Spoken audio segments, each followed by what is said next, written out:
मुंबई के पवई में कैप्टन सुमित सभरवाल का घर, जो कभी उनकी हंसी, बातचीत और पिता पुत्र के रिश्ते की गर्माहट से भरा रहता था, आज गहरे सन्नाटे और दुख में डूबा है। अहमदाबाद में 12 जून को हुए भीषण एयर इंडिया विमान हादसे ने न सिर्फ एक अनुभवी पायलट की जान ले ली, बल्कि एक बुजुर्ग पिता से उनका इकलौता सहारा भी छीन लिया। कैप्टन सुमित सभरवाल के पार्थिव शरीर के घर पहुंचते ही वहां मौजूद हर व्यक्ति की आंखें नम हो गईं। लेकिन सबसे मार्मिक और दिल दहला देने वाला दृश्य था जब 88 वर्षीय बुजुर्ग पिता पुष्कर राज सभरवाल अपने बेटे को अंतिम विदाई देते समय हाथ जोड़कर खामोशी से खड़े थे। एक ऐसी चुप्पी जिसमें असहायता, टूटन और पीड़ा समाई हुई थी। 12 जून को ये जब हादसा हुआ तो भारत के विमानन इतिहास में सबसे दर्दनाक दुर्घटनाओं में गिना जाएगा। एयर इंडिया का विमान टेक ऑफ के महज 50 सेकंड बाद ही दुर्घटनाग्रस्त हो गया। पायलट ने आखिरी पलों में एयर ट्रैफिक कंट्रोल को संदेश भेजा, mayday mayday mayday, no power no thrust, going down. ये शब्द अब रिकॉर्ड में दर्ज एक त्रासदी की गूंज बन चुके हैं। विमान संपर्क टूटने के कुछ सेकंड बाद ही अहमदाबाद के डॉक्टर्स हॉस्टल से टकराया और एक आग के गोले में तब्दील हो गया। इस हादसे में 275 लोग मारे गए, जिनमें से कैप्टन सुमित भी थे। उनके पार्थिव शरीर को अंतिम संस्कार के लिए मुंबई लाया गया, जहां हिंदू शमशान घाट चकाला में उन्हें अंतिम विदाई दी गई। कैप्टन सुमित सभरवाल 60 वर्ष के थे और अपने क्षेत्र में एक बेहद अनुभवी पायलट माने जाते थे।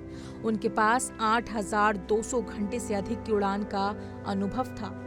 उन्होंने देश विदेश में कई जटिल उड़ानों को सफलतापूर्वक अंजाम दिया था। लेकिन इस हादसे ने न सिर्फ उनकी जिंदगी का अंत कर दिया, बल्कि उनके अधूरे सपनों को भी वहीं रोक दिया। वो अक्सर अपने करीबियों से कहते थे कि अब जल्द ही रिटायर होकर अपने बुजुर्ग पिता की सेवा करना चाहते हैं। वो चाहते थे कि अब घर पर वक्त बिताएं, पिताजी की देखभाल करें और बचे हुए जीवन को परिवार के साथ जिएं। लेकिन नियति को शायद कुछ और ही मंजूर था। उनके पिता पुष्कर राज सभरवाल, जो खुद अब 88 वर्ष के हैं, अपने बेटे के साथ बिताए हर पल को याद कर टूट चुके हैं। अंतिम यात्रा के दौरान जब सुमित का पार्थिव शरीर घर पहुंचा तो पिता की आंखों में आंसू, चेहरे पर गहरी उदासी और आत्मा में गूंजता खालीपन साफ झलक रहा था। जिस बेटे के कंधे पर वो अपने बुढ़ापे की उम्मीद टिकाए बैठे थे, उसी बेटे की अर्थी को उन्होंने हाथ जोड़कर विदा किया। ये दृश्य न केवल परिवार के लिए बल्कि वहां मौजूद हर इंसान के लिए बहुत ज्यादा भावुक और झकझोर देने वाला था। सुमित की जिंदगी और मौत दोनों ही एक संदेश छोड़ती है।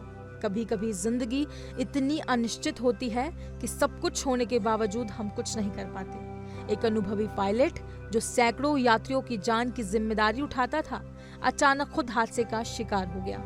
उनके इस बलिदान ने विमानन क्षेत्र की सुरक्षा, टेक्नोलॉजी और संकट प्रबंधन पर भी कई सवाल खड़े कर दिए हैं। आखिरी वक्त में उनका मेडे कॉल उनकी सूझबूझ और कर्तव्यनिष्ठा को दर्शाता है कि उन्होंने आखिरी सांस तक अपनी जिम्मेदारी बखूबी निभाई। यह हादसा अकेले सुमित की कहानी नहीं है, बल्कि 275 परिवारों की पीड़ा का प्रतीक बन गया है। लेकिन सुमित की कहानी इसलिए अलग है क्योंकि इसमें पिता पुत्र के रिश्ते की गहराई, अधूरे सपनों की कसक और एक वीर पेशेवर की आखिरी उड़ान की त्रासदी समाई हुई है। पवई का वो घर अब पहले जैसा नहीं रहेगा, जहां पहले बेटा ऑफिस से लौटता था और पिता दरवाजे पर खड़े होकर इंतजार करते थे। वो अब सिर्फ यादें बची हैं।